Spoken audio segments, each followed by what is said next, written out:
The film begins with Jimmy, a young man who just got a job as a karaoke waiter in Taiwan. Jimmy is tall, handsome, loves playing basketball, and is great at video games. Because of this, many girls find him attractive. However, working as a karaoke waiter isn't easy. Jimmy has to deal with dangerous situations, like seeing people fight, being threatened by gangsters, or meeting loud and crazy fans. Even though Jimmy has a cool job, he feels lonely because he's never had a girlfriend. But things change when he meets a kind girl named Ami in the park. Ami asks if there are any job openings at the karaoke place. Jimmy nervously says he'll ask his boss. His boss quickly agrees to hire her. Since Ami is from Japan and only Jimmy knows Japanese, he has to help her settle in. Jimmy shows Ami to her room, but because he's shy and has never been close to a girl before, he doesn't know what to say. When Ami asks about his favorite anime, Jimmy feels excited because they share the same interest. As they talk more, Jimmy asks how long Ami plans to stay. Ami says she'll be there for a while, at least until she's happy with her trip. Ami's arrival makes the karaoke place very popular. People from all over the country come to see her, and the business makes more money. The boss is very pleased with Ami and praises her a lot. But Ami says her success is all thanks to Jimmy's help. Jimmy, trying to stay cool, says it was nothing. To make sure Jimmy doesn't get too confident, the boss invites them both to dinner. During dinner, Ami's boss asked why she left her country. Instead of answering directly, Ami showed a book filled with pictures of her experiences. She explained that she didn't have a specific reason for her trip. For her, the best part of traveling is the journey itself, not reaching a particular goal. As they admired Ami's beautiful drawings, Jimmy suggested repainting the old, ugly mural in front of the karaoke place. His boss liked the idea and asked Ami if she would help with the painting. That night, Ami's friends who had been drinking said they had to leave because Nara and Hannah lived far away. Then Jimmy offered to take Ami home instead. While walking together, Ami mentioned that she didn't want to go home yet. She asked Jimmy about the beautiful places he liked to visit. And Jimmy, feeling a bit unsure, said she might enjoy those places too. They explored the city together, tried food at the night market, and admired the city lights from a hill. The view was breathtaking, and Jimmy started to realize he was falling for Ami. Ami then asked if Jimmy usually came to this place with his girlfriend. Embarrassed, Jimmy admitted that he was still single. Ami smiled, saying she could tell, and it's not because he was a nerd, but because someone as shy as Jimmy probably had high standards for the perfect girl. And to Jimmy, that perfect girl was Ami. Surprised by his confession, she told him that he must have dreams to chase. She said that when he gets tired of pursuing his dreams, they should meet again. Until then, she advised him to hold on to his feelings and focus on his goals. After that night, Ami's words completely changed Jimmy's life. His friends were surprised by how different Jimmy had become because love can sometimes make people act in unexpected ways. Even though Jimmy knew that Ami was just a customer, he couldn't ignore his feelings anymore and got tired of seeing her being teased all the time. Finally, Jimmy couldn't hold back and ended up hitting the person who was bothering Ami. When Jimmy's boss found out that Jimmy had caused trouble, he got really angry and scolded him. His boss even told Jimmy to stop reading so much manga. But instead of being upset, Ami simply thanked Jimmy for standing up for her. Later, Hannah asked Ami if she had a type of guy she liked. Jimmy listened closely as Ami described liking men who were tall, handsome, smelled nice, masculine, cool, and clean. Upon hearing that, Jimmy felt a bit jealous and quickly said that he also had an ideal type of woman, and it's someone tall, fair-skinned, sexy, and with a great body. And Ami, amused by Jimmy's answer, just smiled and wished him luck in finding his dream girl. That night, when Jimmy was about to go home, he realized he forgot his key and decided to go back. As he passed by Ami's room, he heard an argument inside, as if Ami was having a heated discussion with someone. It sounded like they were in a disagreement. Feeling heartbroken, Jimmy went to his friend Albert's house. There, Jimmy opened up about his feelings for Ami. Albert encouraged Jimmy to keep trying, even if it seemed like Ami already had someone. Albert even gave Jimmy 2 movie tickets and advised him not to waste the chance to be with Ami. In the morning, Jimmy went straight to Ami's room, trying to gather the courage to ask her out. He kept whispering to himself, trying to be brave enough to invite her on a date. Since Jimmy had never had a girlfriend before, he felt really nervous and kept apologizing to Ami. But finally, Jimmy gave Ami some food and asked if she was free to go out with him the next day.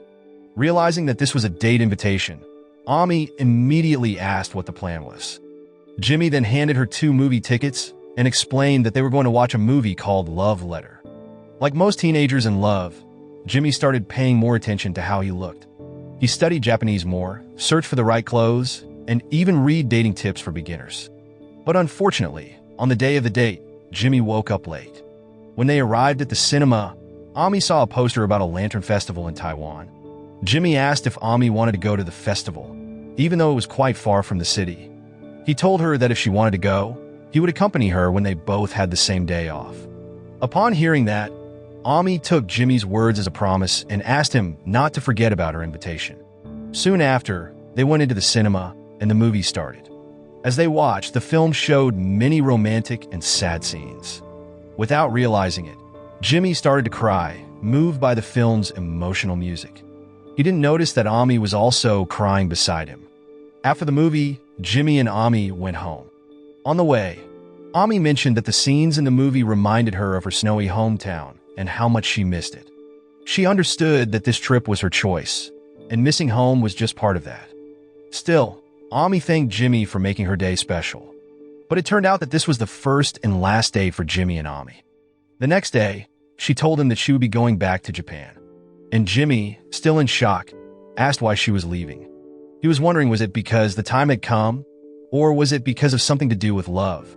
There, Ami explained that she was getting engaged this year, so returning home was the best decision for her. Feeling heartbroken, Jimmy walked away. The following days were tough for Jimmy. There were no more friendly conversations or laughter between them, just cold looks and sadness on Jimmy's face every day. Jimmy kept trying to convince himself that he didn't have feelings for Ami, but his father noticed his anger and helped calm him down. His father's words made Jimmy think deeply. He kept asking himself if he was brave enough to do something about his feelings. But just thinking and waiting didn't seem to help. Finally, with all the courage he had left, Jimmy decided to go and find Ami before it was too late. With the little time Ami had left, Jimmy firmly asked her to get ready because he was taking her somewhere special. On the way, he didn't stay silent like before. He tried to keep the conversation going and even suggested a song he thought Ami would like. While the song played, Jimmy quietly admitted that he didn't want Ami to leave his life. He wasn't sure if she heard him, but that's what he really felt. Then, they finally arrived at a busy station filled with people. Worried they might get separated, Jimmy bravely held Ami's hand. It turned out that Jimmy had kept his promise by bringing Ami to a lantern festival. At the festival, they wrote down their dreams on lanterns. Jimmy wrote that he hoped to find and achieve his dreams soon, while Ami wrote that she wished her journey would never end. Looking deeply into Jimmy's eyes, Ami asked him to make a promise. She wanted him to promise that when he reached his dream, they would meet again. Ami also asked that when Jimmy finally achieved his life goal, they would be together once more. She made Jimmy promise never to forget this. With a warm hug, she thanked him for everything. On the day Ami was leaving, she said goodbye to all her friends. One by one, they shared their thoughts and thanked her for the memories they had created together. Jimmy's boss asked him to give Ami a special gift. The gift was a book filled with messages from all her friends. Ami was so touched by the book that she couldn't hold back her tears. But the emotional moment was cut short because the train that would take Ami home was waiting. They could only wave goodbye and hope that Ami would have a safe journey. A few months after Ami left, Jimmy got accepted into a prestigious university. This meant he had to say goodbye to his friends too. But everyone at the place always supported him and reminded him to visit often.